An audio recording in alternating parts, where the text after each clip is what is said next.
Now, from Wichita's most listened to sports radio, 97.5 and 1240 KFH. This is Sports Daily with Jacob Albrock and Tommy Kester. All right, welcome in, everybody. Happy Monday. Happy Tuesday to you here on Sports Daily. Jacob Albrock, Tommy Kester. We are ready to roll. Still digesting that Super Bowl beatdown for the Kansas City Chiefs. Max Power's in with us now and every day moving forward. Glad to have Max on board here on Sports Daily. We're going to give away some HTO. We've got a cruise prize giveaway. We got a big college basketball prize giveaway, so make sure you're staying tuned for your opportunity to enter and win all kinds of different fun things we have set up for you. We'll give away some HTO as well today. We're going to talk about the Chiefs, that Super Bowl loss. What does it mean? Dan Israel stopping by, our Chiefs insider, executive producer of the Chiefs Radio Network. We'll do a little postmortem with Dan, who was boots on the ground for the game there in New Orleans. So we'll have that. We've got a college basketball game night for both KU and KState. Who needs it worse? We can have a little fun with that question. It's a different answer for both teams probably, but we'll discuss that a little bit as we make our way through this Tuesday show. Tommy, good morning. How are you? Man, happy Tuesday, getting ready for the winter weather that we've got on tap later tonight into tomorrow. So Max and I were talking before we came on the air, not looking forward to that, not looking forward to the sub-zero wind chills that we're going to be having later this week. It's like winter's revenge, and it's the way that it always is this year. You get a taste of springtime, and then all of a sudden you get slapped in the face and more winter weather. I've been trying to lecture. Adrian, meteorologist, with me there on 12 News each and every day.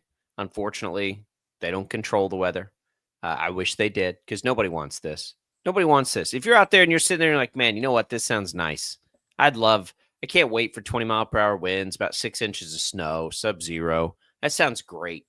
Then you need to figure out some things in your life. Yeah, sign me up. Nobody's saying that right now. I think people out there probably more often than not, the very first one of these in the season, you're like, okay, yeah, like it's great. It's fun. The middle of February, when you've already had a couple of days where it's like in the upper 60s, couple of days, yeah. Okay. And it's like really nice. And then you're like, all of a sudden you're going to be going through this again. Nobody wants this. Nobody at all. I think you and I are reaching the age where it's appropriate to complain about the weather and other things. I complain about everything else. I might as well complain about 21 days we had snow on the ground. Yeah. Mountains of that dirty snow that had been plowed around a little bit. Can we just let's get to the springtime? Can we?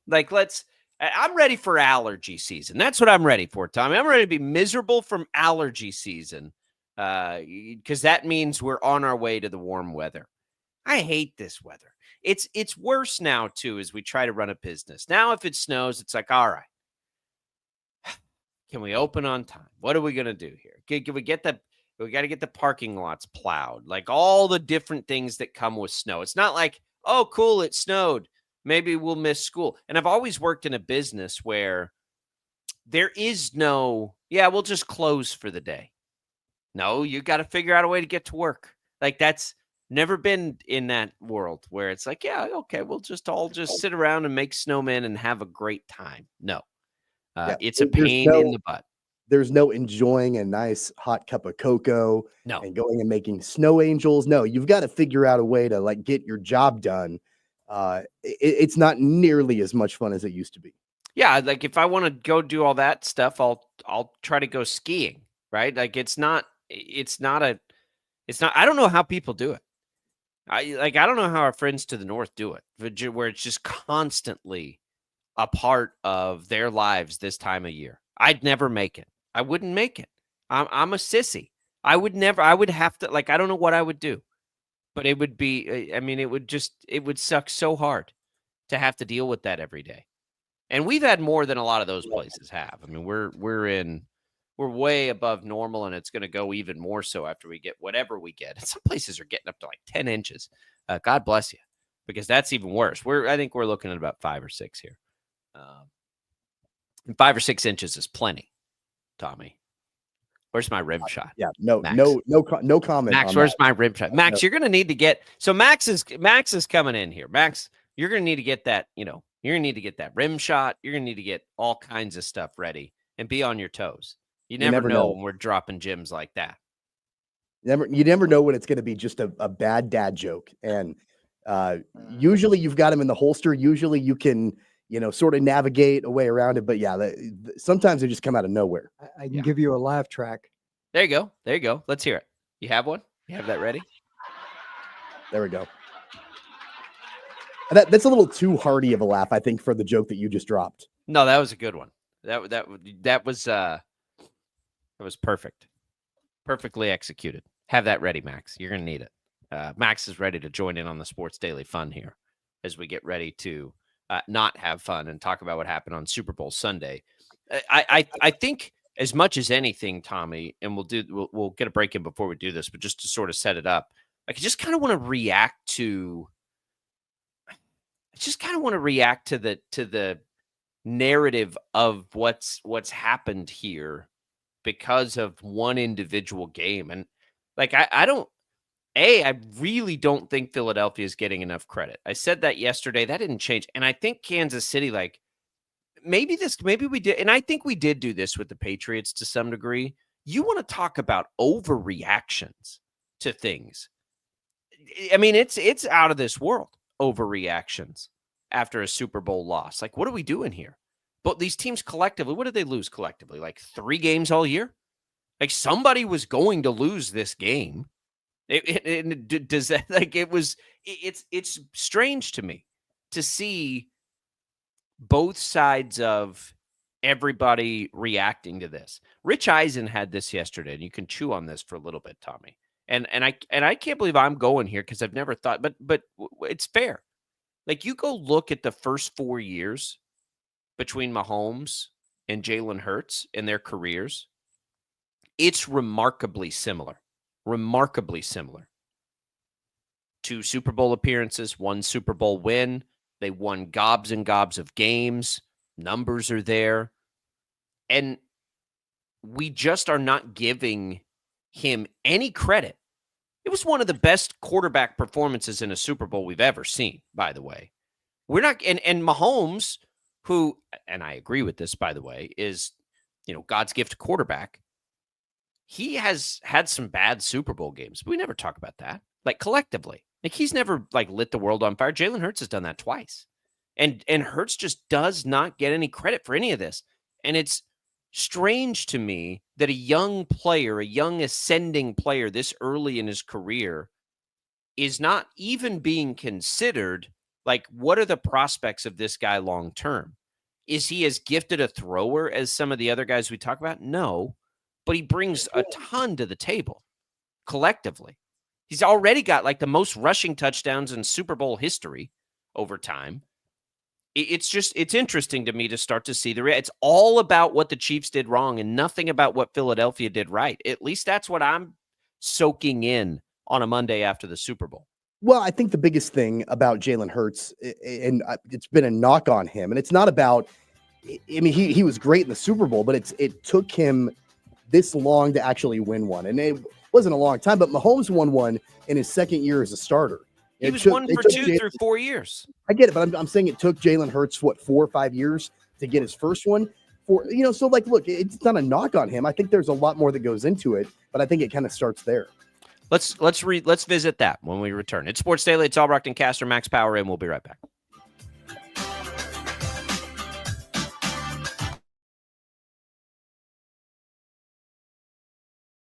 66 counties, 4 regions, and 1 weather team that you can trust. Find Storm Team 12 every weekday at 5:30 on the KSCW. Whatever the weather and wherever you are, Storm Team 12 is zooming in, going zone by zone to give you a more in-depth look at the forecast and some science behind the storms so you know more. We're focusing on the forecast so you can focus on what's important to you. Storm Team 12 Weather Focus, 5:30 on the KSCW. The future of television has arrived. Next Gen TV is here with stunning video, movie theater quality sound, enhanced voice clarity, and interactive features, all upgradable for the future. Learn more at watchnextgentv.com. Sometimes people tell us, I don't get it, it's just tea. But let me tell you, we are so much more than just tea. With 20 plus flavors of sweet and unsweet iced tea, the possibilities are endless. Come on in and try them all for free to find your favorite or get us on the go for your busy lifestyle. And don't miss happy hour every day. So the next time someone tells you it's just tea, tell them to come by and find out why we say, drink tea, be happy. It's the canvas of our imagination. They tell a story. Clouds affect the events of your day. Sometimes they growl, sometimes they inspire, but they're always the messengers of nature's mood written in the sky. Storm Team 12 understands the language of clouds. We're dedicated to decoding their message so you know what to expect. Behind every cloud, there is a story waiting to be told. Trust Ross Jansen and Storm Team 12, alerting you first to the impact on your life. When you need help, remember, you're not alone. We are here. We are neighbors. We are together. We are Kansas.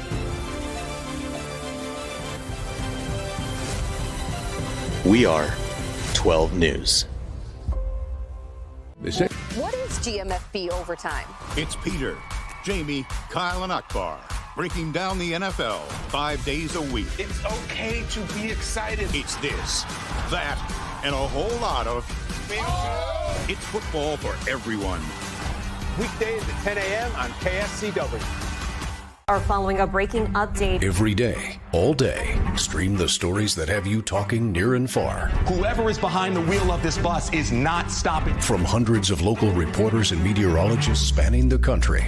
Chaos here this morning at the UW campus. Search LNL for the all-new Local News Live streaming app. Make yourself known now. 31001 in traffic pursuit. Oh my God, here. Investigate TV Plus begins with real people. We investigate stories that impact you And inspire change every day. Something is broken. Real problems. Why are they hiding it? And real solutions. My daughter was dying in front of me. What was your reaction when he said that? Investigate TV Plus, weekdays at 3:30 p.m. on KWCH. Sometimes people tell us, I don't get it, it's just tea. But let me tell you, we are so much more than just tea. With 20 plus flavors of sweet and unsweet iced tea, the possibilities are endless. Come on in and try them all for free to find your favorite or get us on the go for your busy lifestyle. And don't miss happy hour every day. So the next time someone tells you it's just tea, tell them to come by and find out why we say, drink tea, be happy. Mornings are busy. We're here to make your mornings better. We report the stories that affect you. 3 more hospital lies from contaminated apple juice just a day after the FDA issued a recall. We're here to make your mornings better. Closing east and westbound lanes of K96 for repairs. With 12 News, you're prepared for your whole day. Scattered thunderstorms across the state into the afternoon. Stay a step ahead with 12 News this morning on KWCH and KSCW.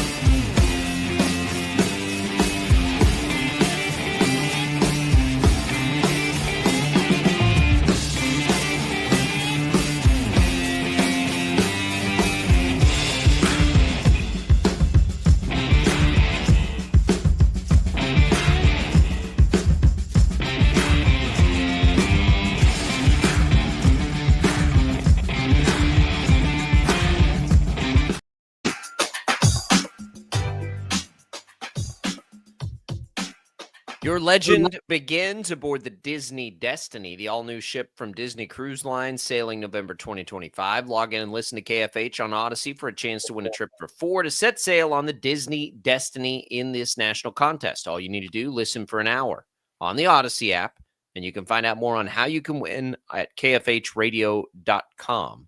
Good luck there. Also give away a March Madness package or an entry to a March Madness package. And some HTO coffee. Thanks to Prairie Fire Coffee for keeping us fueled up and warm on a cold and chilly Tuesday morning. All right, we're talking about the Super Bowl here. And again, I said this yesterday. I still believe it. It's making me even more annoyed now. Tommy, I think this was about the Eagles. I think, yes, the Chiefs have some things that kind of built to this, and there are some things that they need to do to address some overall issues. But man, what are we doing here? They had a fantastic season, an unbelievable season. When you consider the injuries that they had this year, all the challenges they faced, this was an unbelievably successful season. Philadelphia was just better. They were better on Sunday. They're probably better on paper. Okay, big deal. And it appears that they have a really good ascending young quarterback on his way to being a star in this league. If he's not already, he probably is. He does it in a different way than some of the other stars that we talk about. But other than Mahomes, a lot of those stars, Tommy, it took a minute for them to, to become the type of passers and pile up those numbers. But the success level is unquestioned. He's been to the playoffs 4 times now, and he doesn't do anything but win. His numbers are there as a passer singularly, not as much, but when you combine that with the effectiveness he has running the ball, I mean, the dude's had double-digit touchdowns each of the last 4 years, and the tush push has a lot to do with it. But guess what? Everybody could do the tush push, and the Eagles do it better than everybody else, so it matters. And I just I don't like that, and I don't like defending it either because I can't stand the Eagles. But I don't like that, the players and the coaches are not getting enough credit. I told you it would happen yesterday, and it did. Howie Roseman, all-time off-season, but build a statue for that guy. He's a good GM. He's been a good GM for a long time. But they still went out and they won a ton of games, and they absolutely flexed in that Super Bowl. Howie Roseman didn't come up with that game plan. Howie Roseman didn't put pressure up the middle on almost every drop back for Patrick Mahomes. So give the Eagles some dang credit. They had a great year, and they were the better team on Sunday. Big deal. Yeah, I don't know anybody that isn't giving the Eagles their flowers today. They were great on Sunday, and I don't think anybody watched that game and came away thinking that was fluky or that the Eagles didn't deserve that. It's more about them than it is about Kansas City, I think, is my point. And it comes with the winning, and I understand that for Kansas City. And people want to put the fork in there, and I get all of that, which is another thing we'll talk about, which is absolutely ridiculous. But I don't know. I think that too much attention is being paid to the wrong things.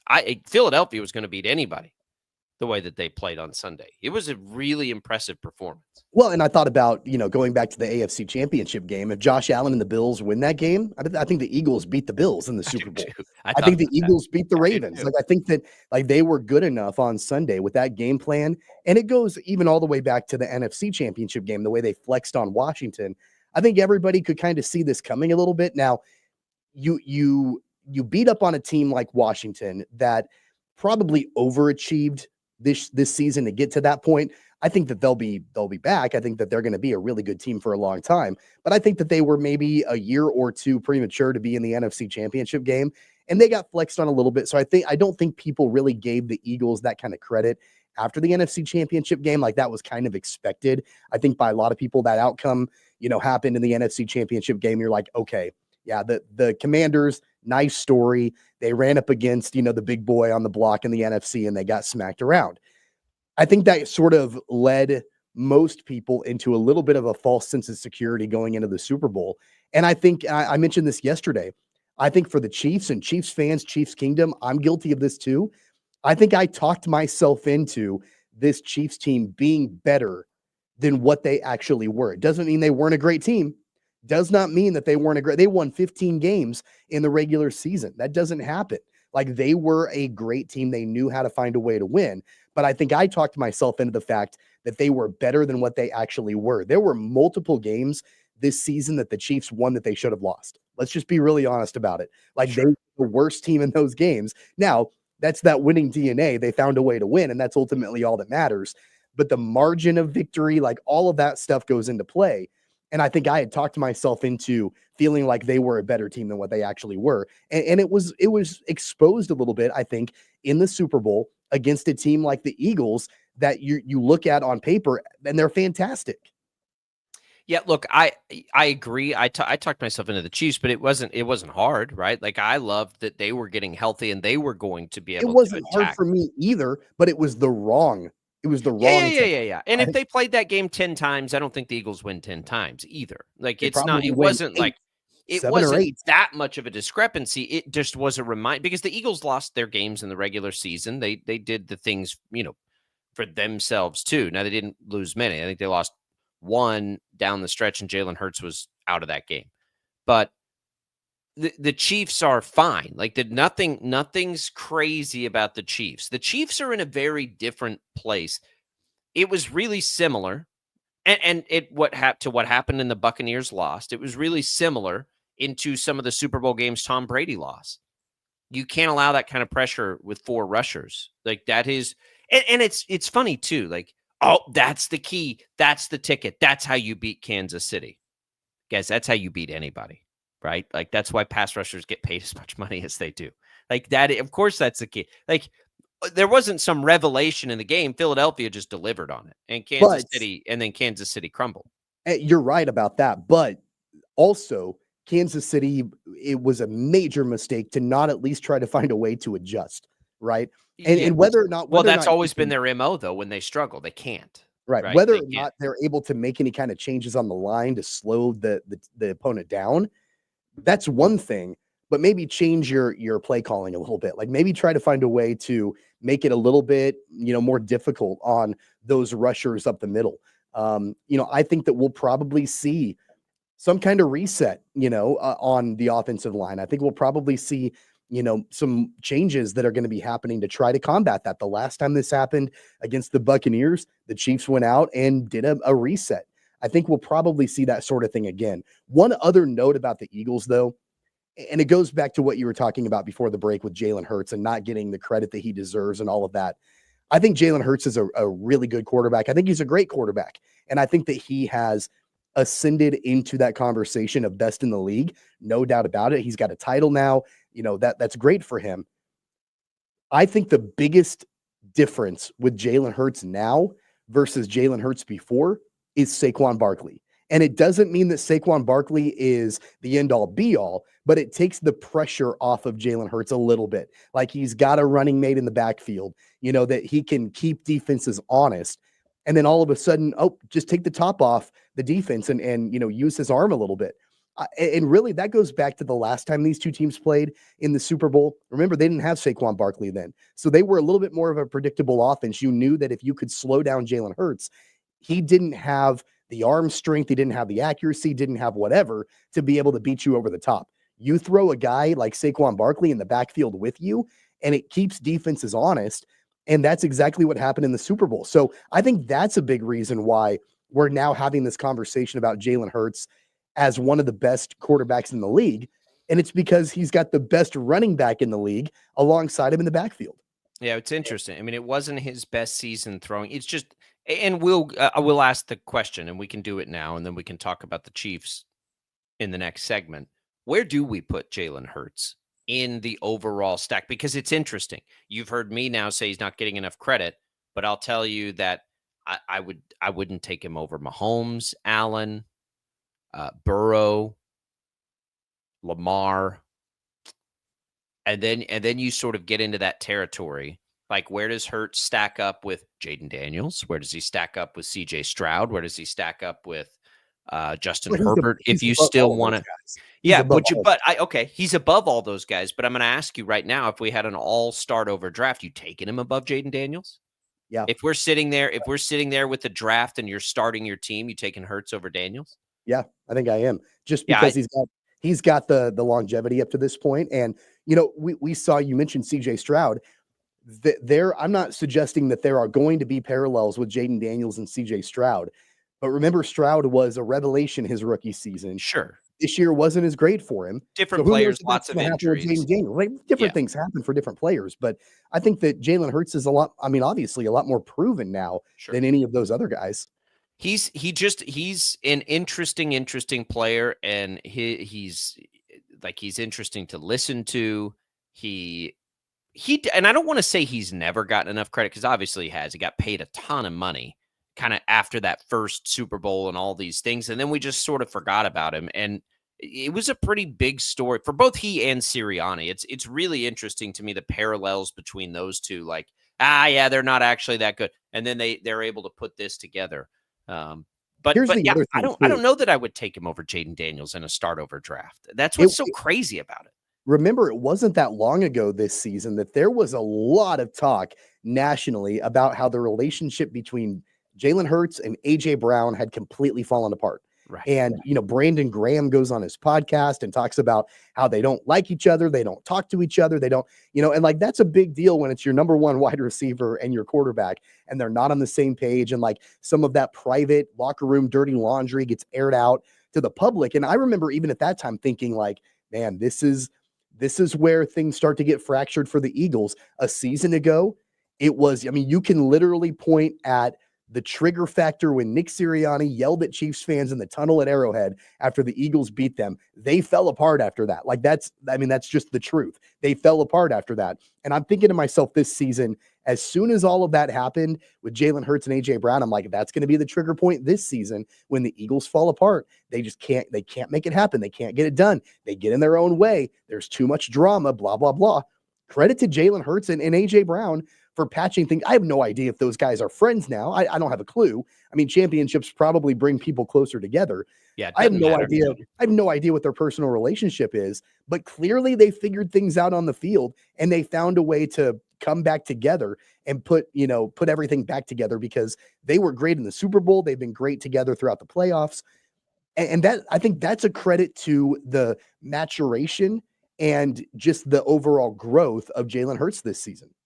Yeah, look, the Chiefs, we say this all the time, right? The Chiefs fans are very fortunate. Like, not every team is like best friends like the Chiefs have been over these years. And no team navigates that stuff better than the Chiefs. You had, the Harrison Butker angle for a little while. Like, they don't care. They are going to get along, and they're all so singularly focused. But it shouldn't surprise us that the Eagles are able to do this, especially too, like, absolutely top of their game, top tier players like AJ Brown and Jalen Hurts. It has seemed at times dysfunctional. Obviously, Nick Sirianni's the poster boy for that. For sure he is. So but at the end of the day, like, they're professionals out there to do a job. Like, they can work together to a singular goal, and they did. And we'll see if they can run it back. They're going to have to start dealing with some of the things that great long-term winners have dealt with. The Chiefs have obviously, you have a lot of roster restrictions and salary cap issues, and you're going to start losing all your assistant coaches and all of those things that come with it. We'll see now if they can, they can withstand that. You want to build statues for Howie Roseman? Let's see how he handles when he can't afford all his players. Ask the Rams how that went. We were all ready. Was it Les Snead? We were all ready to crown him as the greatest of all time, and he went all in, and it caught. Like, you can't do it forever. That's a part of championship. Well, right. But what I'm saying is, like, now for the Eagles, they enter that next step. How long can you make this thing last? Was this a one-off? It's, in a way, it's sort of lasted 3 years because they've been to 2 out of the last 3. But can you stretch that out now over a long period of time? That'll be the challenge for the Eagles moving forward. And the challenge for the Chiefs is to make sure that they do keep that going. And that's where we enter into, all right, what do you target? The last time they lost a Super Bowl, Tommy, they came back and they solved that problem with Creed Humphrey and Trey Smith, and they Orlando did all these Brown. things. Yeah. So now you're going to lose Trey Smith probably. You have to make sure the interior of your line doesn't do that again. But having to move Joe Tooney out to left tackle had something to do with that. Like, they have to also reshuffle. And I'm telling you, if there's any team this offseason that can be singularly focused on one specific thing, it can't be anything more than what the Chiefs need to prioritize this offseason. They rebuilt the defense through the 22 draft. They've done all of these things. They have to find and solve left tackle. There are some good free agents. Can you simply just go sign one of them? Do you have the funds to go do that? Because that's the easiest answer. Or are you going to have to try again in the draft for the 86th time since Eric Fisher to solve left tackle? Yeah, I don't think you can do that. I honestly don't, because, I mean, again, they've tried multiple times. They've failed multiple times. Wanye Morris has not worked. Kingsley Suamataia, it's a small sample size. Maybe he'll make strides in the offseason, but I don't think you can pin your left tackle on that after what we've seen. No. I think that they've got to try to find, from a cap room perspective, I don't know what they're going to have flexibility wise. I think they've got to try to do that. $11.5 million in cap space. Okay. 11.5, and they can move on a lot of that. They can, they will. It says effective cap space is $2 million. They don't have much yet. They'll gain some. They've had such success drafting the interior part of the line. You almost have to let Smith go, which sucks. I know everybody loves Trey Smith. I do too. And attack left tackle. I think financially, that's what I would do. How do you financially attack left tackle? Because there are going to be good ones. Not Jawan Taylor, not like unproven commodities. Taylor, I've seen people that are like, they need to figure out right tackle too. I'll tell you right now, Jawan Taylor's starting in week 1 next year. Like, he's not going anywhere. He will be your right tackle next year. Well, you can they've got to go all in on the left side. Kingsley Suamataia and Wanye Morris become options at right tackle, right? Yeah. Like that, they can help out there. Looking at Pro Football Focus's list of free agents, Trey Smith's number 2, and he's number 2 on a lot of lists, by the way. It's just Ronnie Stanley's the one that keeps getting mentioned from the Ravens. It'll be really, really expensive. But like, how much do you prioritize it? Because here's what's interesting about it. That pressure came up the middle, Tommy. Now, it came up the middle because you had to slide Tooney out to solve left tackle and didn't have Tooney on the inside. But remember that the strength of the Chiefs is their interior line normally, and that's what was exploited there by the Eagles. Now, the Eagles have as good an interior pass rush as there is, as good as a collection of interior defensive linemen and linebackers as there is in football. So that has something to do with it too.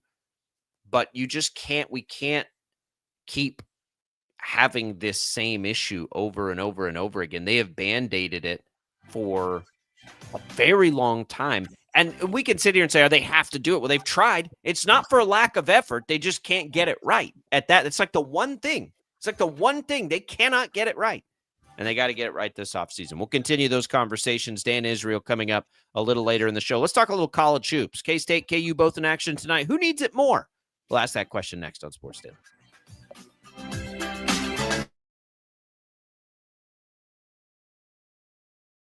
66 counties, 4 regions, and 1 weather team that you can trust. Find Storm Team 12 every weekday at 5:30 on the KSCW. Whatever the weather and wherever you are, Storm Team 12 is zooming in, going zone by zone to give you a more in-depth look at the forecast and some science behind the storms so you know more. We're focusing on the forecast so you can focus on what's important to you. Storm Team 12 Weather Focus, 5:30 on the KSCW. The future of television has arrived. Next Gen TV is here with stunning video, movie theater quality sound, enhanced voice clarity, and interactive features, all upgradable for the future. Learn more at watchnextgentv.com. Sometimes people tell us, I don't get it, it's just tea. But let me tell you, we are so much more than just tea. With 20 plus flavors of sweet and unsweet iced tea, the possibilities are endless. Come on in and try them all for free to find your favorite, or get us on the go for your busy lifestyle. And don't miss happy hour every day. So the next time someone tells you it's just tea, Tell them to come by and find out why we say, drink tea, be happy. Is the canvas of our imagination. They tell a story. Clouds affect the events of your day. Sometimes they growl, sometimes they inspire, but they're always the messengers of nature's mood, written in the sky. Storm Team 12 understands the language of clouds. We're dedicated to decoding their message so you know what to expect. Behind every cloud, there is a story waiting to be told. Trust Ross Jansen and Storm Team 12, alerting you first to the impact on your life. When you need help, remember, you're not alone. We are here. We are neighbors. We are together. We are Kansas.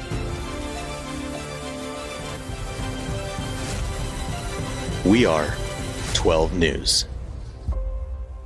They say, what is GMFB overtime? It's Peter, Jamie, Kyle, and Akbar breaking down the NFL 5 days a week. It's okay to be excited. It's this, that, and a whole lot of... It's football for everyone. Weekdays at 10 a.m. on KSCW. Are following a breaking update. Every day, all day, stream the stories that have you talking near and far. Whoever is behind the wheel of this bus is not stopping. From hundreds of local reporters and meteorologists spanning the country. Chaos here this morning at the UW campus. Search LNL for the all-new Local News Live streaming app. Make yourself known now. 831001 in traffic pursuit. Oh my God, here. Investigate TV Plus begins with real people. We investigate stories that impact you. And inspire change every day. Something is broken. Real problems. Why are they hiding it? And real solutions. My daughter was dying in front of me. What was your reaction when he said that? Investigate TV Plus, weekdays at 3:30 p.m. on KWCH. Sometimes people tell us, I don't get it, it's just tea. But let me tell you, we are so much more than just tea. With 20 plus flavors of sweet and unsweet iced tea, the possibilities are endless. Come on in and try them all for free to find your favorite or get us on the go for your busy lifestyle. And don't miss happy hour every day. So the next time someone tells you it's just tea, tell them to come by and find out why we say, drink tea, be happy. Mornings are busy. We're here to make your mornings better. We report the stories that affect you. 3 more hospital lies from contaminated apple juice just a day after the FDA issue a recall. We're here to make your mornings better. Closing east and westbound lanes of K96 for repairs. With 12 News, you're prepared for your whole day. Scattered thunderstorms across the state into the afternoon. Stay a step ahead with 12 News this morning on KWCH and KSCW.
All right, welcome back. You want to win some HTO? You can do that right now with us. You can win a nice tea, sweet or unsweet, lots of flavors, 26 and counting for HTO, or some iced or hot free reign coffee. All you got to do is text the keyword T to the short code 20357. That's T, 20357. You can enter once per day, message and data rates apply. Good luck in that contest as well. Welcome back in. Jacob Albrock, Tommy Caster, Max Power with you on a Tuesday. Still reacting to the Super Bowl. Dan Israel, just about a half hour away from a conversation with our Chiefs insider, executive producer of the Chiefs Radio Network. Dan will join us coming up in the next hour. We're going to talk a little college hoops here because it is a game night for both KU and for K-State, a rare opportunity in the Big 12 to, I think, not worry a ton. Tommy, a home game against Colorado here. If there ever is an opportunity, it should be that. So, an opportunity for KU to probably not just win, but to win big. That would go a long way. Colorado 0-12 so far in Big 12 play. But I would caution you that they're still, inside the top 115 or so in the net. And then K-State, obviously, with the big one against Arizona. So I keep asking the question, like, who needs it more? I think the answer is obvious, K-State, because it can help them get back to the tournament. But KU needs a reset too. Like, I do think that you don't squat. Like, they need a reset. They need to just sort of what we thought Iowa State might be, just reset the tone a little bit. My goodness. Yeah, they're going to win this game at home in Allen Fieldhouse tonight against a bad Colorado team. So I think that's pretty much a given, but it's going to be a matter of the way in which they do it. They've got to get right. Like, this has the opportunity, at least in front of them, to be a get right game. They've got to force turnovers. They've got to provide some resistance defensively against a Colorado team that is not a great offensive scoring team. So they've got to try to find ways to make Colorado uncomfortable. If they can do that in this game, hopefully that will then carry over to future games in the Big 12 and into the tournament.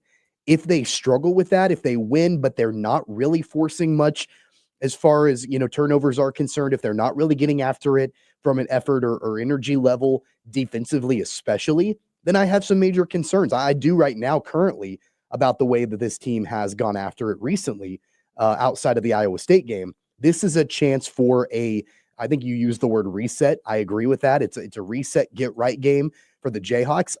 I think they're going to win regardless, but I want to see a good enough effort from them that can carry them forward for the next few weeks. It's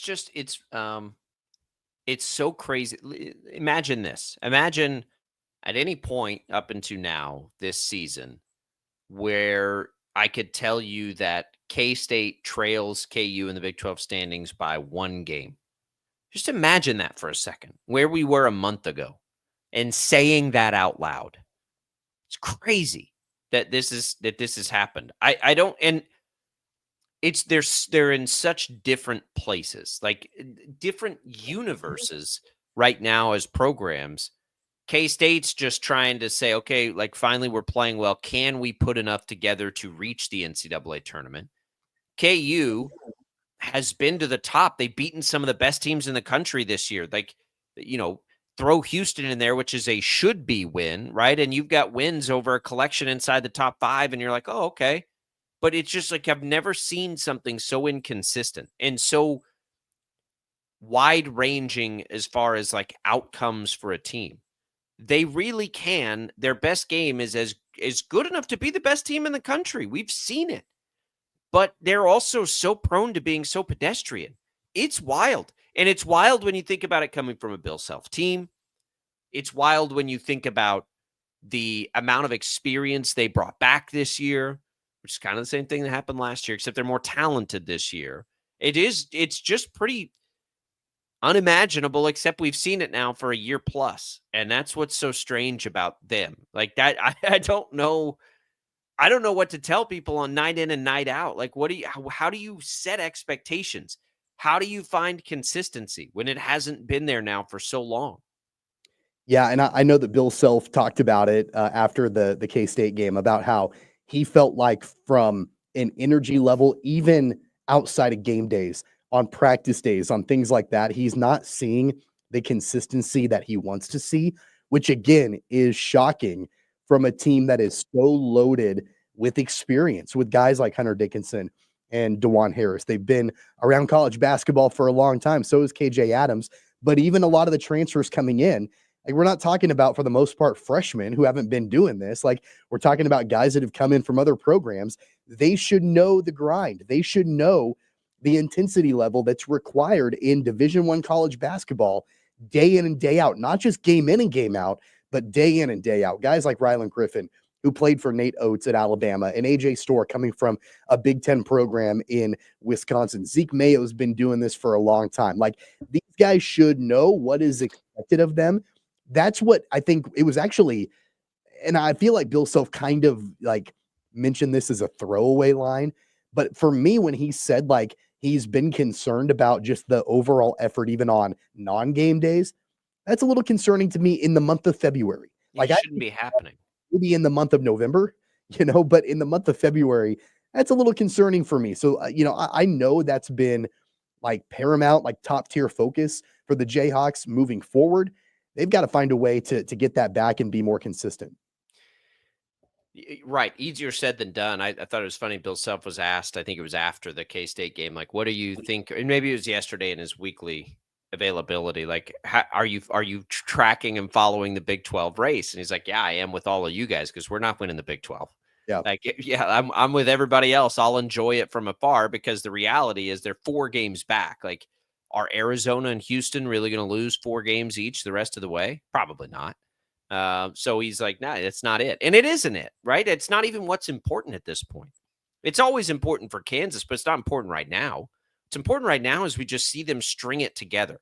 And this is their opportunity to do it. Okay, they get Colorado, Utah, BYU, Oklahoma State, Colorado. 3 of those are on the road. Don't care. That's 5 games. They should be 5-0. They should be 5-0 in those games. And that's not an easy thing to do by any means, but it's what they should be in that game. And if that happens, they're going to be right back where they should be. And then you get an opportunity with Tech, Houston, and Arizona to close the season. And then you can sort of reset it a little bit. But if there was ever an opportunity in a Big 12 grind to go figure some things out, it's right now for Kansas. That's why I asked the question of who needs it more tonight. And I think that's where Kansas has the opportunity to go rattle off 5 wins. If you go back and look, they haven't had a win streak like that. I don't think so. You got to go back to, when the streak included Oakland, UNC Wilmington, and Furman. Now, Michigan State and Duke were in there, as was North Carolina. That's when they were really good. That's when we saw the best of Kansas, when they're able to rattle off wins. North Carolina, Michigan State, Duke, bunch of wins. And then it sort of slipped, and then we've never seen that come back consistently. Now's your chance to do that over a couple of weeks. Go win 5 in a row against these teams you need to be able to beat. And that'd go a long way, I do think, for Kansas. Well, and, remember, Bill Self has been with the Jayhawks for, 21 years? They've never been worse than a 4 seed in his time at Kansas. That's on the table. Like, that is at stake. You can't afford, honestly, I don't think, to drop any of these upcoming 5 games, because what you have as your final 3 in the regular season and then going into the conference tournament, if you drop one of these 5 winnable games in the next 5, I do think that, the conversation then gets bigger about should they be lower than a 4 seed in the NCAA tournament, because what are the odds that they're going to close out the season 3-0 against Tech, Houston, and Arizona? Probably not. I think 2-1's probably a little bit more they get realistic. 2 of them at home. So, should we put that as our benchmark? KU needs to go 7-1 over its final 8 games. I think you got to go 7-1 in your final 8 games in the regular season. And I think that's not unreasonable. And I know they're inconsistent because of the 5 we just mentioned, and 2 of those last 3 are at home. And it's not the Houston game. So, we'll see something and we'll learn something about Arizona tonight. Let's talk about them for K-State. Obviously, K-State's, necessity to win is far more obvious than Kansas's, right? It's very clear and apparent why K-State needs to win, because they're just trying to reach the NCAA tournament. And look, they got the first one against Kansas. I've said I thought they needed one of Kansas, Arizona, Iowa State, and then win, if not all the rest of them, maybe they can afford 1 loss. That's their margin of error. What if they get 2 of them? What if they can beat Arizona? What if they can extend their own winning streak right now to 6 games? We're on the table at that point. We're absolutely thinking about it. Now, are they going to, because they get their own little stretch there of BYU, Utah, Arizona State, UCF, and Colorado and Cincinnati. Are we to the place where, and I think probably we should be saying, well, once they get to that stretch of 6 games, they need to win all 6 of those. Can they? Sure they can. Sure they can. We're seeing the best version of K-State right now, and we're learning that the best version of K-State is really, really good. Don't forget that inside this win streak is a 19-point road win at Iowa State and then a win over Kansas in which they were in control the entire game. But it's going to take good fortune too, Tommy. Good fortune like you saw in Arizona State. Really smart ball bounce your way type of stuff like you saw in Arizona State. The fact that the 17-year-old came up with the loose ball and you were able to foul him and it was him that happened to pick it up and get, like, you're going to also need a little of that because you can't afford that margin of error. So it is a little more intense, I think, still for K-State because they're one bad bounce away from this all imploding on them. Just a quick, cursory glance at both ESPN and CBS Sports and their bracketology. Neither one of them have Kansas State anywhere near the bubble at this point. Because they're not near there yet. But that being said, though, if you can beat Arizona, a top 25 team tonight, I don't know if that's enough to get them in the bubble. I'm not talking about in the tournament, but at least in the conversation in the bubble. I don't think that's so enough, or if you need a little bit more, but it certainly will go a long way. Now, at the end of the day, it will, for sure. Like, you'll need that later on. They still have to then also go win, like, those other 6 games to get to that point. Because if we remember what happens in the tournament, you're looking at Kansas State's already got 11 losses. You start to get up to, 13, 14 like, that's kind of the line. Like, you're probably not overcoming that. So it's more about, can they get one of these? Oh, but by the way, they still also need to win those other 6 games. You probably, as far as a margin, I'm just kind of spitballing here. You can probably afford one more regular season loss and maybe a loss in the conference tournament. So I think it's to 13, 13 is the cutoff. And they've got 11 right now, 2 more max. But if you can only lose, let's just say that they run the table in the regular season, then you can probably get balanced in the Big 12 tournament. You're probably okay at 12 losses. I think they can afford a loss as long as it's to Arizona or Iowa State. But then they got to win the rest and maybe win a conference tournament game. I think that's it. My question becomes, can they lose Arizona, Iowa State, win the rest, and get there? They would probably take a Big 12 tournament run, but that's where it gets real. It's right here in front of them. You can only win the next one, and this is a big one for them. You'll hear it with us, 7 o'clock pregame coverage with Wyatt Thompson of K-State, Arizona. All right, we're going to come back. We'll reset you for another hour. Dan Israel coming up this hour to talk Chiefs. Don't go away. More Sports Daily right after this.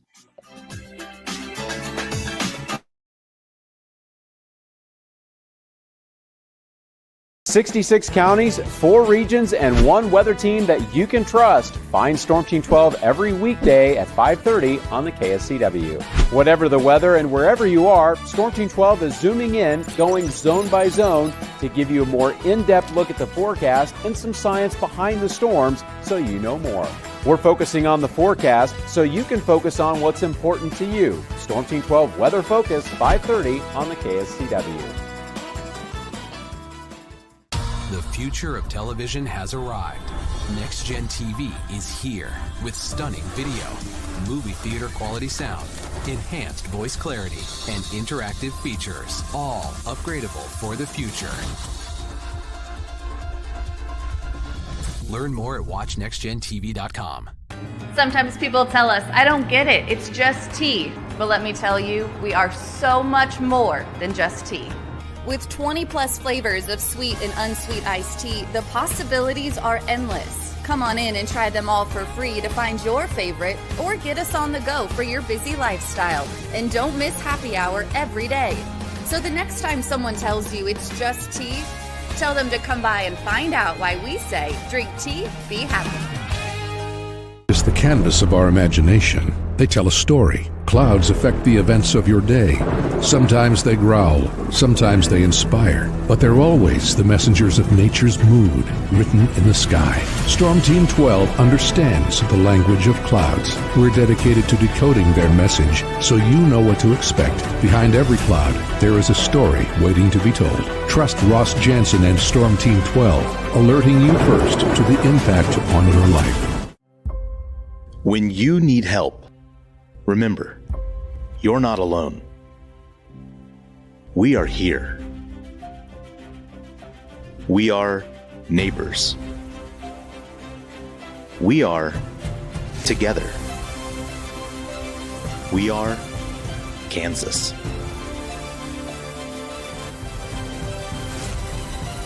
We are 12 News. What is GMFB Overtime?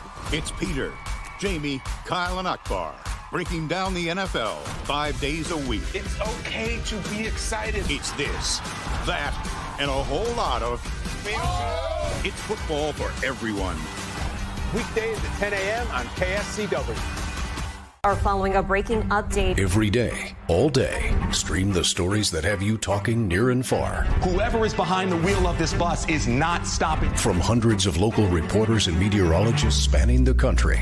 Chaos here this morning at the UW campus. Search LNL for the all-new local news live streaming app. Make yourself known now. 831001 in traffic pursuit. Oh my God, here. Investigate TV Plus begins with real people. We investigate stories that impact you. And inspire change every day. Something is broken. Real problems Why are they hiding it? and real solutions. My daughter was dying in front of me. What was your reaction when he said that? Investigate TV Plus, weekdays at 3:30 p.m. on KWCH.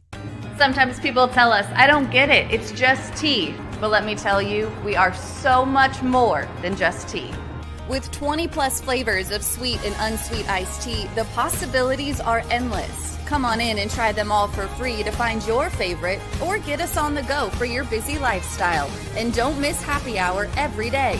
So the next time someone tells you it's just tea, tell them to come by and find out why we say drink tea, be happy. Mornings are busy. We're here to make your mornings better. We report the stories that affect you. 3 more hospitalized from contaminated apple juice just a day after the FDA issued a recall. We're here to make your mornings better. Closing east and westbound lanes of K96 for repairs. With 12 News, you're prepared for your whole day. Scattered thunderstorms across the state into the afternoon. Stay a step ahead with 12 News this morning on KWCH and KSCW.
Now, from Wichita's most listened to sports radio, 97.5 and 1240 KFH. This is Sports Daily with Jacob Albrock and Tommy Kester.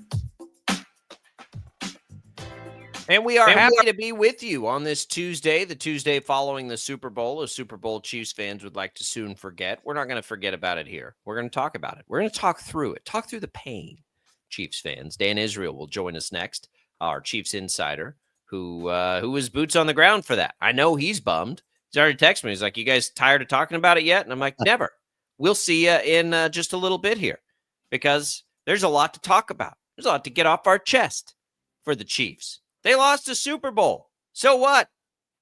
I said played in 5 of the last 6 of them, or whatever it is. Like, come on now. It's fine.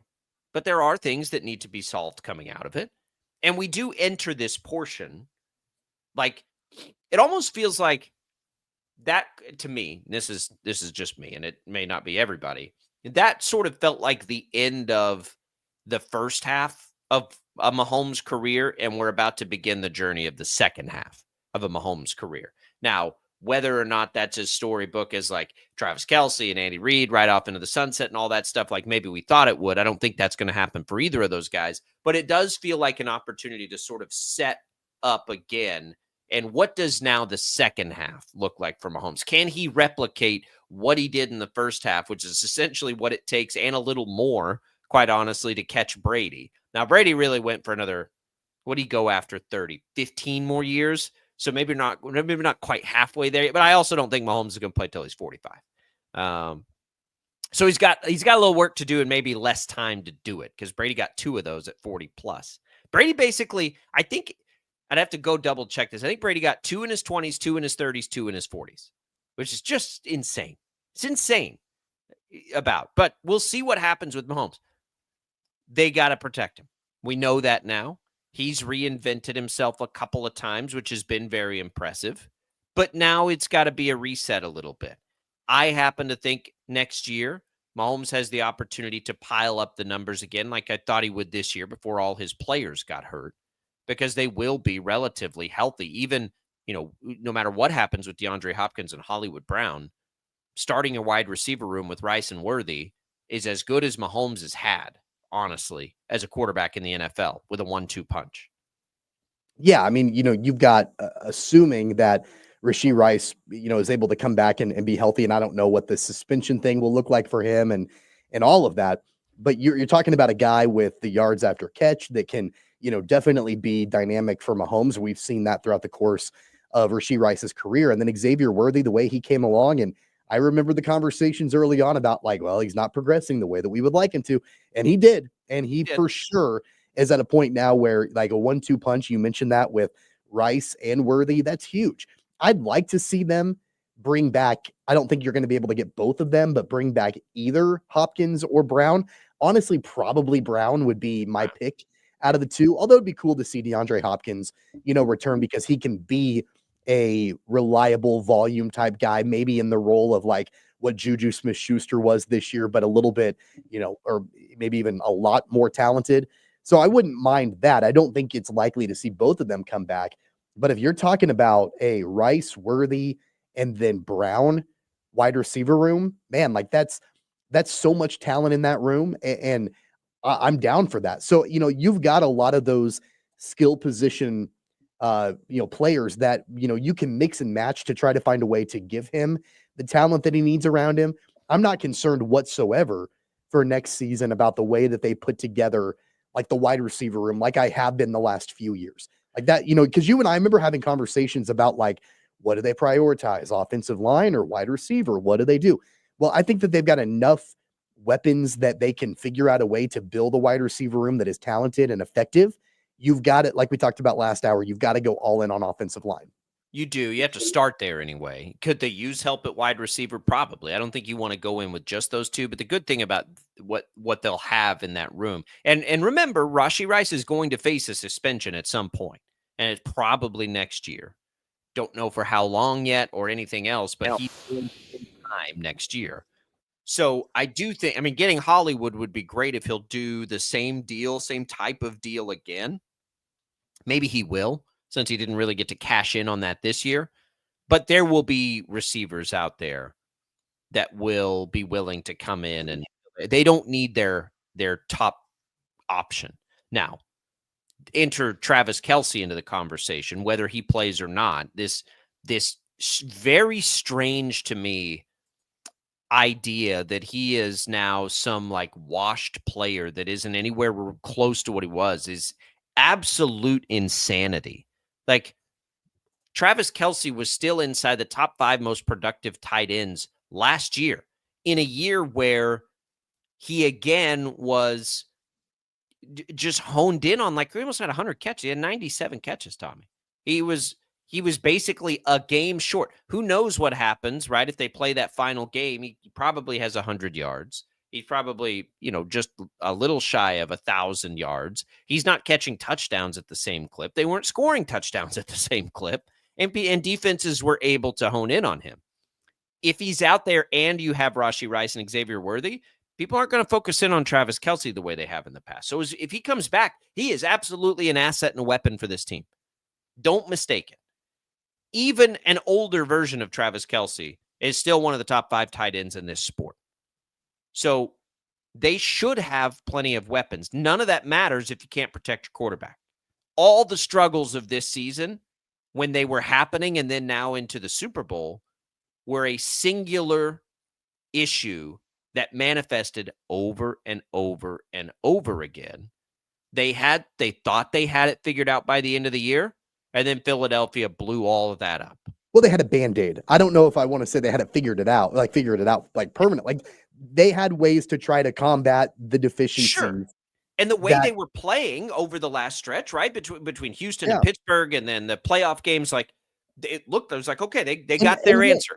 Look, like I kind of feel like it was good for them to get that result in this. Of course, I wanted them to win the Super Bowl, but like, let's say the Chiefs had won the Super Bowl on Sunday. Do you think they would have been urgent in trying to actually fix those deficiencies? No, like they probably would have continued to find ways to Band-Aid it long term. It goes back to, again, the parallel when they played Tom Brady and the Bucs.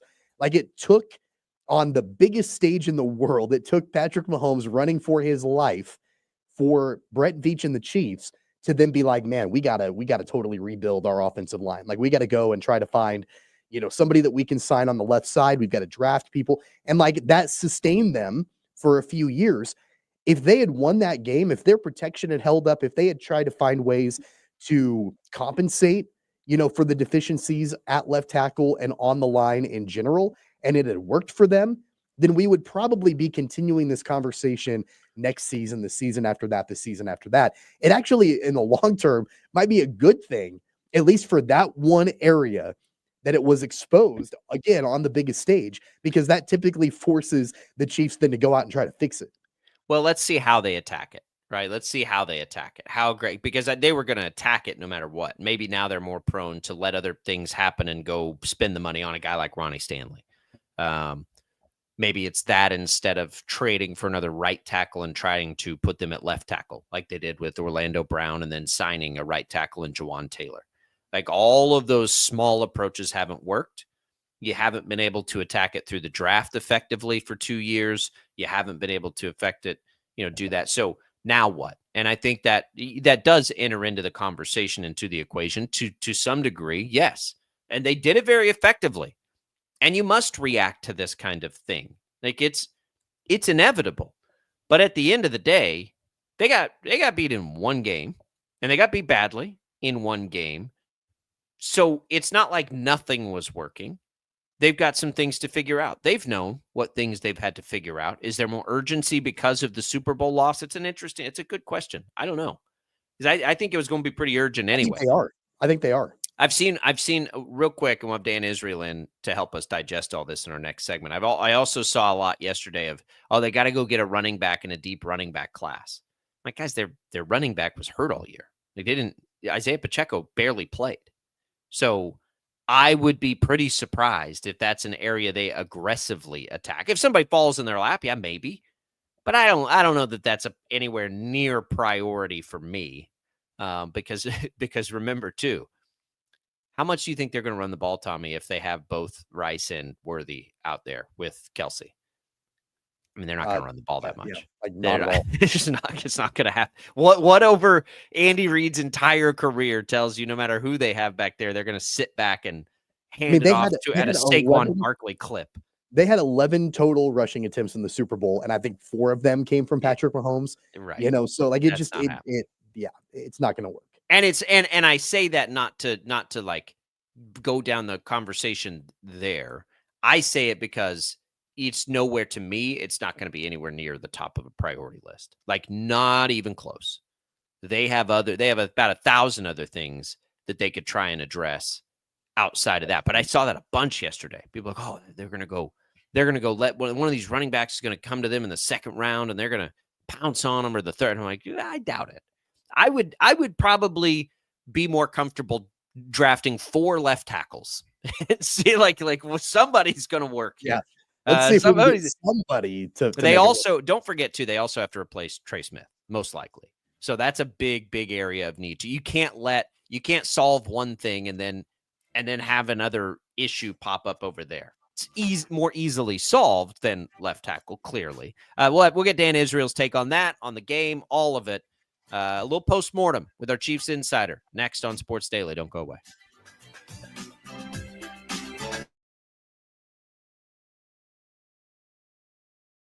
66 counties, 4 regions, and 1 weather team that you can trust. Find Storm Team 12 every weekday at 5:30 on the KSCW. Whatever the weather and wherever you are, Storm Team 12 is zooming in, going zone by zone to give you a more in-depth look at the forecast and some science behind the storms so you know more.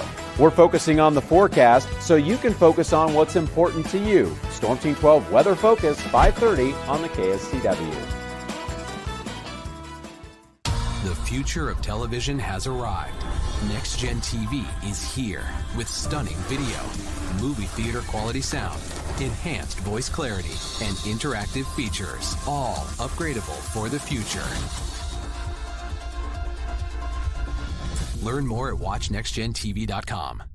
Sometimes people tell us, I don't get it, it's just tea. But let me tell you, we are so much more than just tea. With 20 plus flavors of sweet and unsweet iced tea, the possibilities are endless. Come on in and try them all for free to find your favorite or get us on the go for your busy lifestyle. And don't miss happy hour every day. So the next time someone tells you it's just tea, tell them to come by and find out why we say, drink tea, be happy. Is the canvas of our imagination. They tell a story. Clouds affect the events of your day. Sometimes they growl, sometimes they inspire, but they're always the messengers of nature's mood written in the sky. Storm Team 12 understands the language of clouds. We're dedicated to decoding their message so you know what to expect. Behind every cloud, there is a story waiting to be told. Trust Ross Jansen and Storm Team 12, alerting you first to the impact on your life. When you need help, remember, you're not alone. We are here. We are neighbors. We are together. We are Kansas.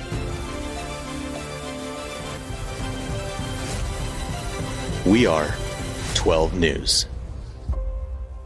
They say, What is GMFB overtime? It's Peter, Jamie, Kyle, and Akbar breaking down the NFL 5 days a week. It's okay to be excited. It's this, that, and a whole lot of.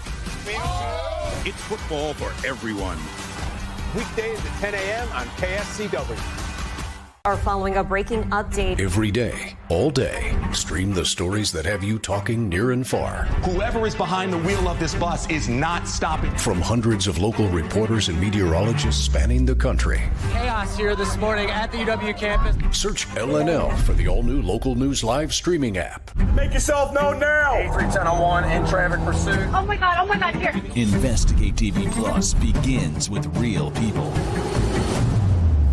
We investigate stories that impact you and inspire change every day. Something is broken. Real problems. Why are they hiding it? And real solutions. My daughter was dying in front of me. What was your reaction when he said that? Investigate TV Plus, weekdays at 3:30 p.m. on KWCH. Sometimes people tell us, I don't get it, it's just tea. But let me tell you, we are so much more than just tea. With 20 plus flavors of sweet and unsweet iced tea, the possibilities are endless. Come on in and try them all for free to find your favorite or get us on the go for your busy lifestyle. And don't miss happy hour every day. So the next time someone tells you it's just tea, tell them to come by and find out why we say, drink tea, be happy. Mornings are busy. We're here to make your mornings better. We report the stories that affect you. 3 more hospitalized from contaminated apple juice just a day after the FDA issued a recall. We're here to make your mornings better. Closing east and westbound lanes of K96 for repairs. With 12 News, you're prepared for your whole day. Scattered thunderstorms across the state into the afternoon. Stay a step ahead with 12 News this morning on KWCH and KSCW.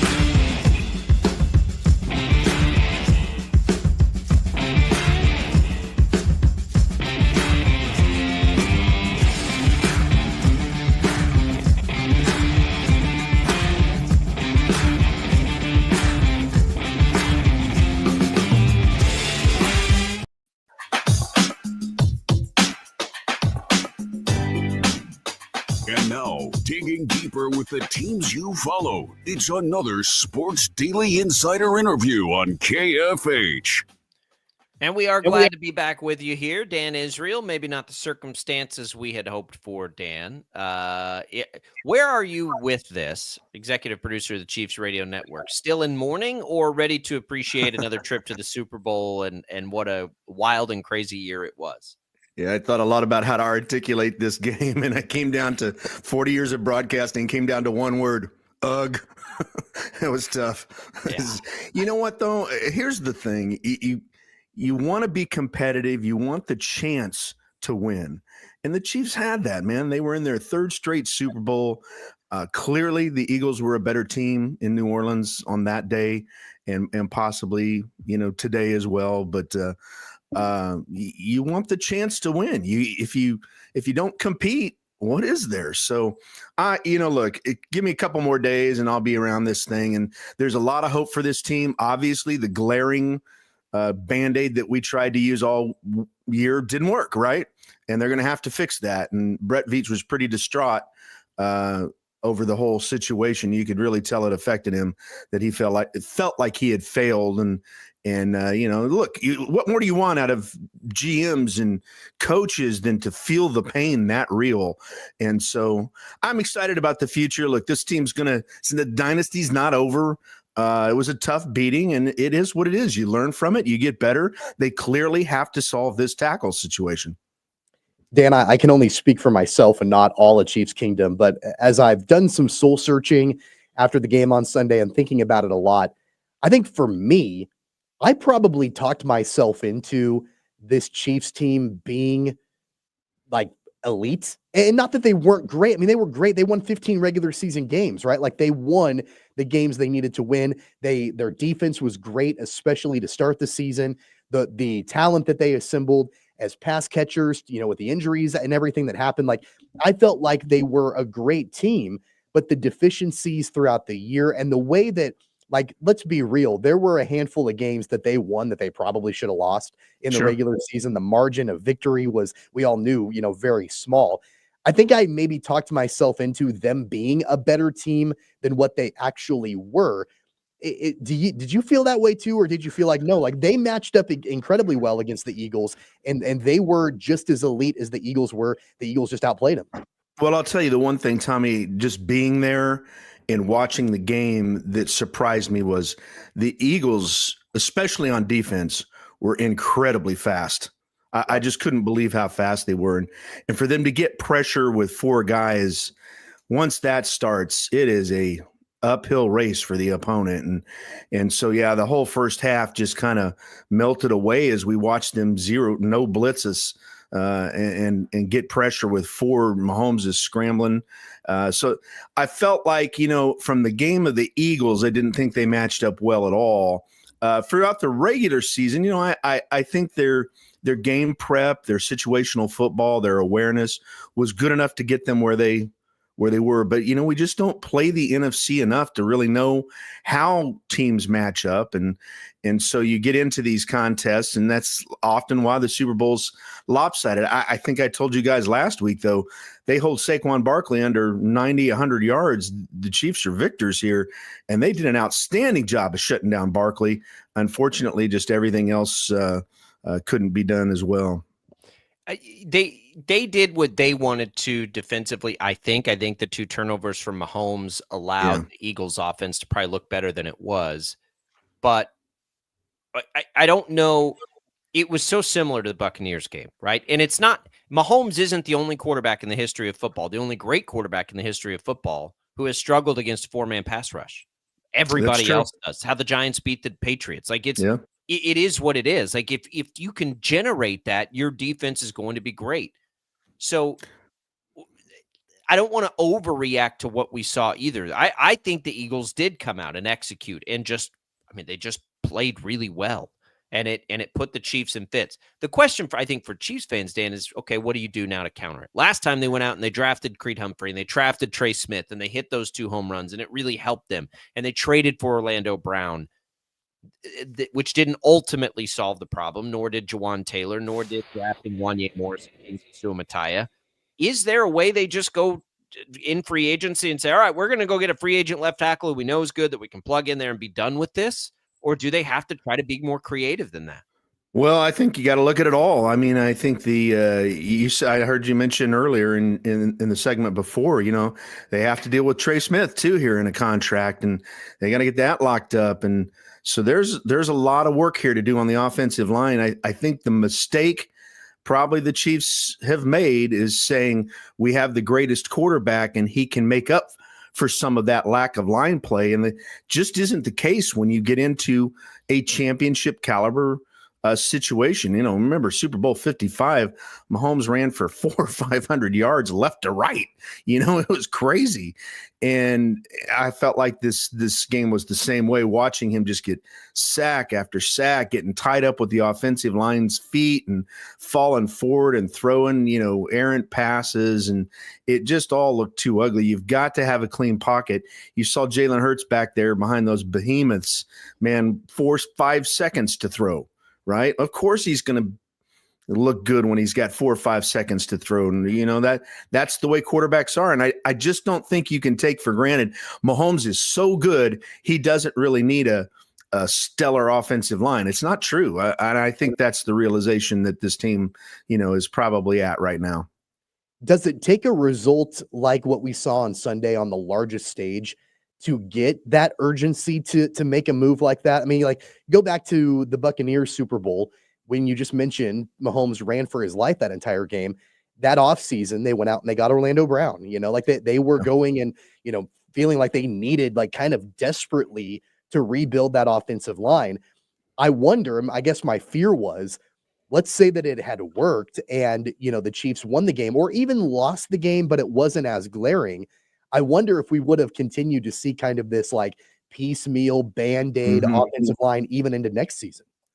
Yeah, Tommy, I think you might be right because, look, the return of Rashee Rice, having more receivers out there to flood a secondary that's got plenty of people to cover you doesn't help, right?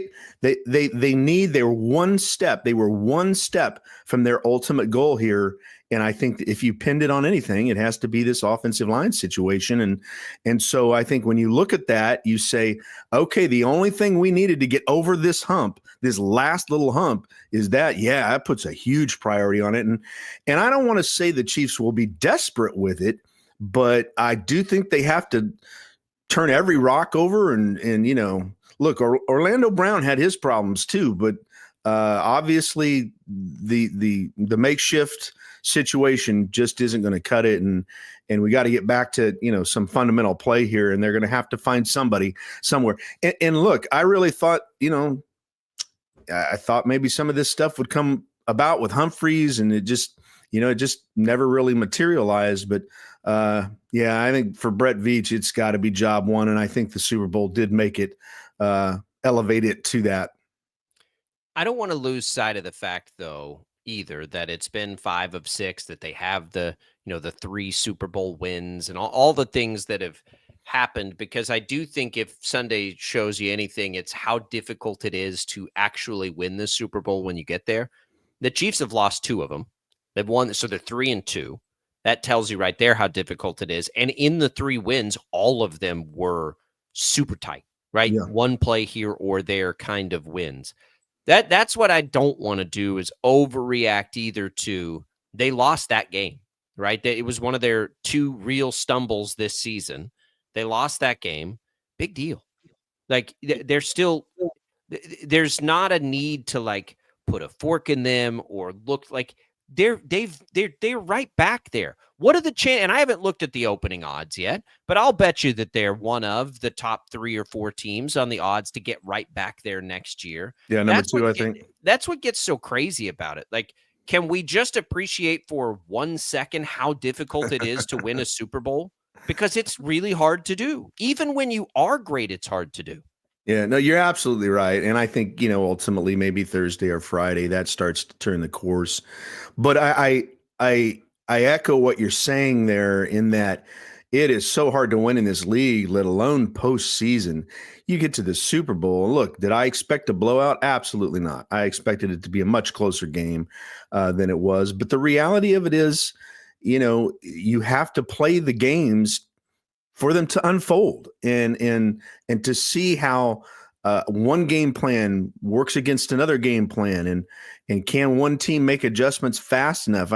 I felt like the answer in this situation was no, and so it is what it is. You're right. The Chiefs are still full of a lot of promise. They're no different today than they were last week when they had made it to their third straight Super Bowl. So even with the makeshift line, you could make the argument there's no reason they can't make it to a fourth straight appearance Super Bowl. We don't want that. I think we want this problem to be solved. But the reality of it is still a very good team. And look, with the injuries that they sustain, if you just look at the script, so to speak, from this year, man, the Chiefs really weren't set up. This should have not have been a 15-1-1 year. This should have been something that the Chiefs just, hey, this isn't going to be their year. They're plagued with injuries. I mean, every week somebody else has fallen, and it worked out. So excellent point, Jacob, that this is, look, this is not the end of the dynasty. I really feel like probably some of the national prognosticators are making that out to be so, but there's no reason this team can't go right back and get better. There's no reason they can't be better next year than they were this year, especially when they start getting some of these guys back and maybe make some moves and roster changes and we'll see what happens, right? You got to compete. That's all you can do. Well, and I certainly think to that point, Dan, the offensive line issues in past seasons, it was competing against other things that the Chiefs needed to rebuild as well. Wide receiver room, defense, secondary, things like that. This year, it's like all in, like push all your chips to the front, like rebuild that offensive line. There's not a whole lot else that you're competing against as far as other areas that need rebuilds. When we're looking at impending free agents, I mean, I think everybody pretty much expects Trey Smith to not return next year. He's going to get a lot of money on the free agent market. Some of the other players that are impending free agents for the Chiefs, who do you think most likely will return next year? Well, I hope McDuffie, I hope they do a deal with McDuffie, get that done. But yeah, the loss of Trey Smith, I think, is going to be significant because he's just a player, man. And it's the kind of player he is. He's huge, he's physical, and I just think that I wish they could figure out a way to do this. And look, the salary cap will grow next year as it does every year. Can they maybe get a deal done? Do these guys warrant, or do they value being on teams that are Super Bowl competitive? You got guys asking all throughout the league to be traded to a Super Bowl competitor, right now. And so, do they go for the money? Do they go for partial money and, a hometown discount? Who knows? I just think it's going to have to unfold. But there's a couple. I would say the two most glaring are McDuffie for me and Smith. Yeah, I agree with that. You got to have McDuffie now. You can't, and that's the other thing. You can't cut off one thing to solve the other. Right. I think as Mahomes gets older, Dan Israel, executive producer of the Chiefs Radio Network, joining us, I do think it'll be important that he has a good defense. I don't know that we're going back to those shootout days at any as good as we think their receivers are going to be. I think the good defense is the way to extend this window. So I'm with you on that. And we've proven time and time again, defense still wins championships. And when you have one of, if not the best defensive coordinators in the business right now, I know Vic Fangio looks pretty good right now, but when you have Steve Spagnuolo, why wouldn't you retain the core of that and the ability to shut down in so many of those regular season wins? You have to credit the defense. They get the job 2 years done. now. Yeah, for 2 years. That's exactly right. And so I think it's just so valuable. And I think it was Tommy that said it a few minutes ago. It you're talking about one problem. The Chiefs really have one core problem here. They don't have to go, solving. Oh man, we need this, we need that. We were missing these pieces. No, we're not. We're missing one core piece and in a couple of salary cap issues, and that's it. For most teams, most of the other 31 teams. Well, we'll say 30 today because I'm sure the Eagles are feeling pretty good. But, they'd all love to be in that position. And I feel the same about the Super Bowl. You mentioned it, Jacob. You're sitting here. You're a day removed, or what are we, Tuesday, I guess, 2 days removed from this game. And there are so many players, so many teams that would have loved to gone on that big stage and gotten beaten. I mean, it sounds funny, but that's the way it is. And so, for Chiefs fans, I definitely think there's still great things ahead. There's a lot of room for optimism here, man. And it's going to be fun to watch them. Again, watching how distraught Brett Veach was over this situation and knowing how much it means to him from an insider, from getting to see the backside of this thing. It's like, man, I love that. What more do you want? He is already wound up to fix this problem, and here we are on Tuesday, right? It is Reaction Tuesday, but yeah, it fuels this offseason fire. I'm with you, Dan. I think they're primed to refocus and reshift and be right there. Like there's not a team outside of probably Philadelphia that you feel better about their chances to be in the mix next year. Yeah, yes, sir. They've got everything there, and it looks like everybody's coming back. No retirements or anything like that looming. At least we don't think that there are at this point. Dan, can't tell you how much we've appreciated your visits every week here this season again on Sports Daily, working as our Chiefs insider, giving us all that insight, bringing us right there, boots on the ground each and every Tuesday during the season. Wouldn't miss it. Love you guys. We're going to do it again next year. All right. All things hold true. Maybe a check-in or two in the off season if we get some wild and crazy things happening. Dan, glad you're back home safe. Enjoy some time away now and recharge those batteries. Thanks, guys. Well, I'll do. There goes Dan Israel, our Chiefs insider all year. We're going on, I don't know how many years to that now, a lot, and it's always great. And we always greatly appreciate it. Wishing Dan well here over the next few weeks until you just kind of jump right back into it and get going on everything, because it happens very, very fast. Like, it comes at you quick. Tommy, I'm going to ask you this question. Stew on this a minute. We'll go into the next segment with it. I've been thinking about this a lot, and I know it's a silly, dumb, but I love it. I want you to think about this, and we'll discuss this when we come back. How many more Super Bowls does Patrick Mahomes get? How long is the dynasty? Like, what's left in the tank of this dynasty? Because is there a lot of people ready for it to be done? I don't think it's close to being done. But I want to put that into, like, proof in the pudding, kind of what is the trajectory here? How many more can they get? We know now 2 times over how difficult it is to win it when you're there. What did Brady lose? 3 of them? Like, we know now it's not just about being the best team in the AFC. Like, you have to be able to get all the way there. So how many more do we think the Chiefs are going to win before this window closes? We'll discuss that next on Sports Daily. Don't go away.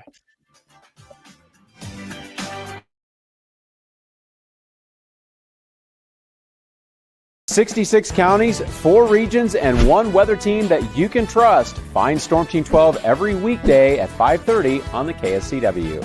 Whatever the weather and wherever you are, Storm Team 12 is zooming in, going zone by zone to give you a more in-depth look at the forecast and some science behind the storms so you know more. We're focusing on the forecast so you can focus on what's important to you. Storm Team 12 Weather Focus, 5:30 on the KSCW. The future of television has arrived. Next Gen TV is here with stunning video, movie theater quality sound, enhanced voice clarity, and interactive features, all upgradable for the future. Learn more at watchnextgentv.com. Sometimes people tell us, I don't get it, it's just tea. But let me tell you, we are so much more than just tea. With 20 plus flavors of sweet and unsweet iced tea, the possibilities are endless. Come on in and try them all for free to find your favorite or get us on the go for your busy lifestyle. And don't miss happy hour every day. So the next time someone tells you it's just tea, tell them to come by and find out why we say drink tea, be happy. It's the canvas of our imagination. They tell a story. Clouds affect the events of your day. Sometimes they growl, sometimes they inspire, but they're always the messengers of nature's mood, written in the sky. Storm Team 12 understands the language of clouds. We're dedicated to decoding their message so you know what to expect. Behind every cloud, there is a story waiting to be told. Trust Ross Jansen and Storm Team 12, alerting you first to the impact on your life. When you need help, remember, you're not alone. We are here. We are neighbors. We are together. We are Kansas.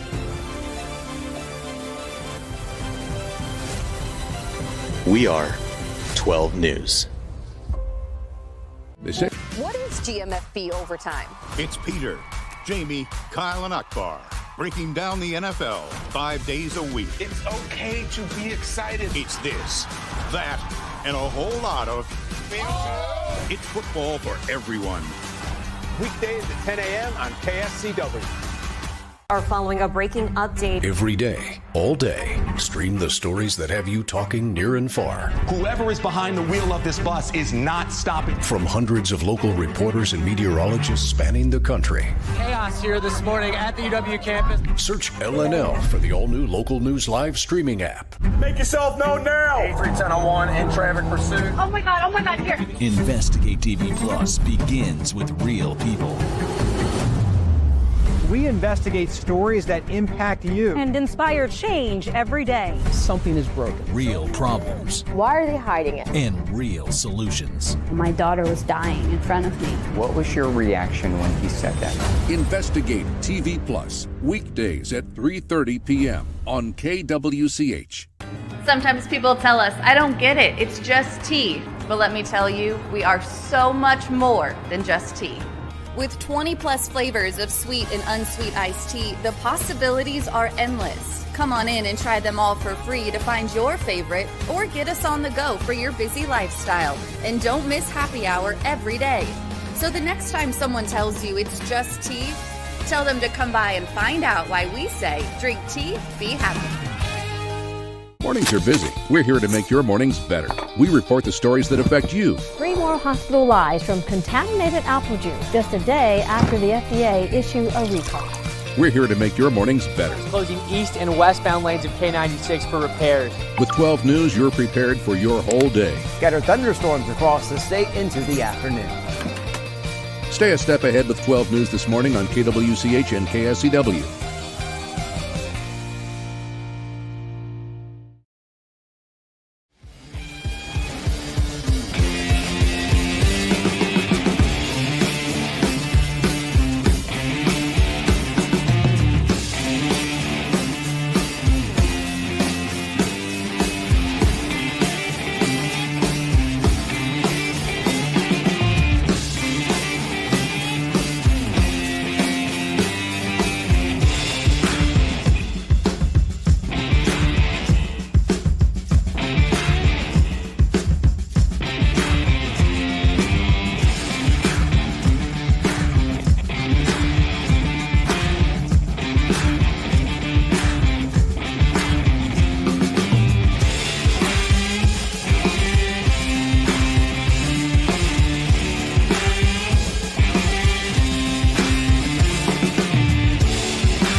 All right, welcome back in, everybody, to Sports Daily. You can listen to KFH Radio for your chance at the ultimate trip to Vegas in March. Winning is easy. Just download the free Odyssey app, log in, listen to KFH Radio. You listen each day for a minimum of 1 hour, and that gives you a daily entry here. This prize includes travel and accommodations for 4 to Las Vegas plus $20,000 spending cash. Get all the info with the national contest right there at kfhradio.com. Stay at the Circa Resort and Casino. Las Vegas's premium sports viewing destination, and visit the biggest March Hoops party at Stadium Swim. Good luck, everybody. Welcome back into Sports Daily. So I posed this question before. We're gonna jump the gun on this because why not? How many more Super Bowls do the Chiefs win in this window? Really, it's Mahomes. JB asks, and we can clarify here, says, does the window mean Mahomes' entire career, or does it close when Andy Reid, Kelsey, Jones retire? If that's the case, it's probably next year bust. 10 years of Mahomes. This is a Mahomes window. This is the Chiefs dynasty. It's a Mahomes window similar to the Brady window, right? Brady had a billion different versions of the Patriots and then the Buccaneers that he won Super Bowls with. He did have Belichick the whole time. Other than that, though, there were different versions. So I'm going back to look just to sort of put it in perspective. Brady won 3 Super Bowls in his first basically 4 years. He won it in 2002, 4, and 5. He then took a little break, and then he lost 2 Super Bowls in 2008 and 2012. It wasn't until 2015 that he got another. So, Tommy, there was a 10-year gap. I mentioned that before. 10-year gap between 3 and 4 for Tom Brady. Okay. Chew on that for a second when you realize that and you think about it from Mahomes, there was a 10-year period where Brady did not win a Super Bowl. In all of his greatness, that chunk existed. And then over his last 7 years, he went on to win 4 more. So he had a 3 in 4 years and a 4 in 7 years with a 10-year gap in between. Like, that's how crazy that is for Brady. So when we think about Mahomes in the window, I would, and the question becomes, how many do we think that he essentially will win over his career? How many more do we think he'll win? We've seen him win 3 of them. We've seen him lose 2 of them over a 6-year stretch, 7-year stretch, I guess. That's pretty crazy. I would say that if it were Vegas, they would probably, Tommy, put that at 2.5. I might put it at 1.5. I might say 2. I might say 2 more. It's difficult to do. I'll say 2. I think he'll get to 5. And there'll be 2 Super. Now, that's not Super Bowl appearances or anything like that. That is Super Bowl Lombardi Trophy winning rings, that kind of thing. He'll fill up one hand, Tommy. That's what I've got. I'm going to go over. I'm going to say he gets 4 more, and I think he matches Brady. I don't think he gets more than Brady, but I think he matches Brady. And I think we will have an eternal debate. Like, if you die, and if there's such thing as an afterlife for eternity, that's basically hell, is just the eternal debate on who's the GOAT, Mahomes or Brady, and it will be never ending because he will match Brady, but he won't surpass Brady. The LeBron Jordan debate, right? Yes. Yeah. So, that's ambitious. That's ambitious because in his prime here, he has not won 4 yet. Now he's been there, but he's been to 5 Super Bowls in his 7 years as a starter, right? He's been to 5. He's won 3 of them. So I would say, and here's the other reason why I'm optimistic that he'll get 4 more, 3 or 4 more, is because they already went through one reset, and we had the first era of Patrick Mahomes. We've been in the second era of Patrick Mahomes. We're probably going to see another change and another act of his career moving forward. And they were able to already sort of reinvent their offense once, and he got 2 more Super Bowls from that. So I think that that's something that will continue from him and from the Chiefs. I think that they know how to do that sort of thing and still be successful. I think he'll get 4 more. The problem for me is, and I think it's totally possible, I think that he will probably play in about, 5 more or so. It's winning that game when you get there, and how much better do other players But if he get? goes to 5 more, he's already been in 5 and he's won 3 of them. Right. No, I know. So if that continues, if he paces like he's been pacing, all he's got to do is match what he's done before, not even overachieve it. Then you're looking at least 6. Here's where I think the challenge is when we think about this question, and look, Brady overcame this, right? Because he played around a bunch of other Hall of Fame great quarterbacks. But I think one of the biggest challenges is He won't have Andy Reid for that entirety. Obviously, he's not going to have Chris Jones and Travis Kelce for that, but he's not going to have Andy Reid probably for another 10 years. I mean, Andy Reid's what, 67, 77? That's probably pushing it a little bit. We can make a joke here. This is not a political commentary joke, everybody. It's just a joke. We'll let our presidents be that old, but not our football coaches. All right, back to reality here. I don't think Andy Reid's going back that. I don't think he's going 10 more years. Here's the other part of it. So that's one thing that Brady never had to deal with. The other part of it, I think, that's difficult to imagine is where are the Eagles going in that time frame, right? They're still going to be there, don't we think? Where's Josh Allen going? Where's Lamar Jackson going? Where's Joe Burrow going? Where's Jaden Daniels going? Let's have those guys. And I'm talking about the AFC. They're here now. Let's have them beat Mahomes first. I know. I get it. I get it. Burrow has, but I get it. Once. But it only takes once from each of them to eliminate 4 of those years. You know what I'm saying? There are 3 quarterbacks total. There are 3 quarterbacks that have beaten Patrick Mahomes in the playoffs. One of them is now a commentator and an owner in Tom Brady. Then you've got Joe Burrow one time in an AFC championship game, and now Jalen Hurts. I get it.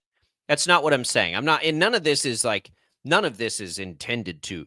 The Chiefs have the ability to get there every year with Mahomes. That's why you can still very much imagine the scenario you're presenting, and I can too. But I also don't want to not assume that any combination of those guys, the Eagles may very well be at their peak now. So they may peak now and go away. That's totally possible. We could have already seen the peak of Lamar and Josh Allen too, right? Like if you had to guess it, like of all of these guys, who's got the best chance to be good for a very long time? It's Mahomes. There's no doubt about that.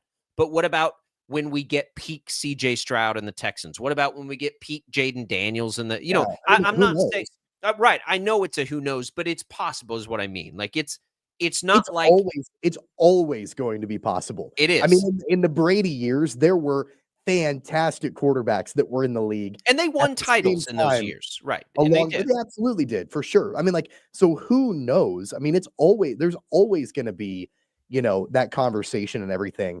I just think that 7 years as a starter, 5 Super Bowl appearances, 3 wins. If all you're doing is just pacing along that, man, I think the odds are good. But that's why I keep bringing up Brady. After basically the exact same sort of stretch to start his career, 3-2 in Super Bowls through the first 7 or 8 years, which is almost identical, by the way, to what Brady had. I think it was 7 years, 3-2, 10 years before he was able to get another one. And that's where, if Mahomes is going to get there, it's likely he'll have to be a quarterback that plays into his 40s. And that's almost as that's the biggest part of Brady's greatness is how effective and good he was that late into his career. That's not something we've ever seen from anybody else before. So is Mahomes going to be able to do that part of it? And I think that's, of all of this, that's the great unknown, because Brady needed 15 more years to get to 6. Does Mahomes have 15 more years? How realistic is that? I don't know. He's Gumby. Maybe it is realistic, but it's crazy to think he's about. At least that. got 10. I don't know if he has 15. So in 10, he's got to have, in your scenario, 3 more in 10 years. Yeah. Can he do it? Absolutely, he can do it. I think he's got 12. 12 so 3 more in 12 years. Yeah, I mean, one every 4 for what's sure. What's wild about it? Yeah, 3 and 7. It's harder to imagine that he wouldn't get the opportunity than he would. I agree with you. When we know what we've known so far, to think about 12 more years, is he going to have an opportunity to win 3 more Super Bowls in 12 years? Well, hell yeah, he's going to have it. I mean, he's there every year. And so obviously if that continues, it's what's wild to think about is we thought the exact same thing out of Brady early on. But you know what? And then it sort of went away. This exact same conversation happened when Brady and the Bucs beat the Chiefs in the Super Bowl a couple of years ago. The conversation was, are they ever going to get back there? That whatever this dynasty could have been, it's now extinguished because it happened. And then all of a sudden they revitalize themselves, they reinvent themselves, and they win 2 more Super Bowls. It's wild. it happened for 10 years with the Patriots. How many times did we say the Patriots are done? They're dead. How many times? It was like a billion, and they never were. And I think that's more likely for the Chiefs. It's can they get over the edge and get over that final hump? Because, if 3-2 is a solid expectation, once you can actually get to the Super Bowl game, which I think is fair, right? If you can win 3 out of 5, that means at least they've got to get to 5 more that way. And it is a tall order. I mean, it is. There, so many of these playoff games have been that close over the years. And it is Mahomes' greatest superpower. I don't think there's any question about that. Is getting over the edge in games that are that close. Can that continue at the pace it has so far in his career? And keep in mind, he doesn't even have to do what he's already done to be able to get to that point. Let's say he plays another 13 years and he's got 20 total seasons in the NFL. I think that's within the realm of possibility. Like that could happen, especially with player longevity. You go to 10 Super Bowls in 20 years, half of them you're making appearances in. He's done 5 and 7 already. So he doesn't even have to pace the way that he's already paced to be able to hit that mark. He's already won 3 in 5 appearances. If you've got another 3 in 10 appearances, then you've got 6 total overall, and you don't even have to pace the way that you've already been pacing in the first half of your career.